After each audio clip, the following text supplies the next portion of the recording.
Good morning, everyone. I hope you all are doing well and may have revised the previously learned topics.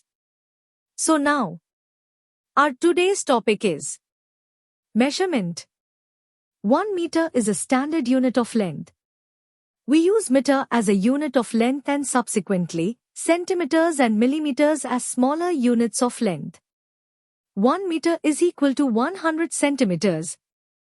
1 centimeter is equal to 10 millimeters. In our daily life, we use different instruments like plain tape, roll tape, centimeter scale of different sizes, made up of wood, metal or plastic. Sometimes we may need to measure long distances like length and breadth of school playground or agricultural fields or distance between our house to school, distance between one town to another town, and even longer distances such as those between one country and another country. Meter is not a convenient unit for measuring large distances. We need to define a larger unit to measure larger distances.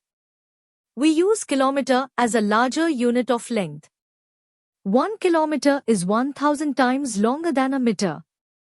1 kilometer is equal to 1,000 meters. To measure the lengths accurately using the standard measuring instruments like meter scale, centimeter scale and tape etc., we should take some precautions. Measure length accurately with a meter scale. In our day-to-day work, we use a wooden plastic scale to measure lengths. It is marked or graduated in centimeters and millimeters. Suppose we are asked to measure the length of a table. We will take a meter scale. The 0 mark on the scale is made to coincide with one end of the table and the reading at the point which is coinciding with the other end of the table is taken. Since a meter scale has some thickness, we may make an error if the eye is not correctly positioned. The correct position of the eye is B, shown in figure 9, which is vertically above the end where the reading is to be taken. Precautions while using a meter scale. We must take the following precautions while using a meter scale for measuring length as shown in figure 10. The scale should be placed exactly along the length to be measured. 0 point on the scale should coincide with the starting point of the length to be measured. Our eye must be vertically above the point of coincidence of scale where the measurement is to be taken. Ensure that the ends of the scale are not worn out. Measure the length of an object more than 2 times and then take the average of these measurements for accuracy. How can we measure a small thickness? If we want to measure the thickness of a page of notebook or a coin, it is not possible to directly use a scale. Let us look at the method to measure the thickness of a coin. Activity 3. Measuring thickness of a coin.